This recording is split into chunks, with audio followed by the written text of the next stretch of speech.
Mis-6 sa 8 ta' Ġunju ġewwa Marsa Sports Ground se tittella l-10 edizzjoni tal-Maratona ta' Puttinu, maratona ta' 60 sija ta' futbol u ta' volleyball.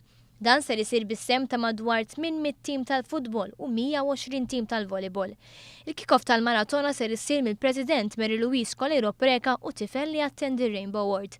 Għall-okkażjoni tal-10 edizzjoni ta' din il-maratona, il-ġimgħa fil-għaxija ser jittella spettaklu ta' tribute band tal-U2 u ta' Tina Turner bitħul ikun b'xejn.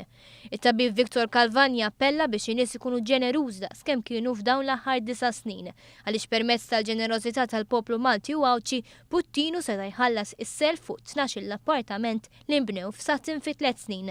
Fadidna ftit flus biex inħallsu d-dejn li għandna fuq dawn l-appartamenti ġodda u nispera li bil-ħila ta' din il-maratona u bis-sapport tal-poplu Malti ikunu nistgħu inħallsu dan id-dejn u nimmiraw lejn proġetti ġodda li żgur ikunu ta' benefiċċju għal Maltin kollha li jaf ikollhom bżonn isifru barra minn Malta biex jieħdu kura speċjalizzata.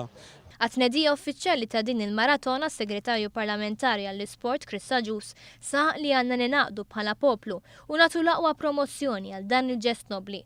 Filwaqt li ringrazzja lil Puttinu għal ħidma bla waqfin li jagħmlu mat-tfal li batu bil-kanċer u l-familji tagħhom. Minnaħa tiegħu Luċċeno Busuttil wiegħed li l-Kunsill Malti għall-isport se jkompli jagħti l-appoġġ tiegħu għall-attivitajiet ta' Puttinu fosthom billi offra l-Marsa Sports Ground għal din l-attività.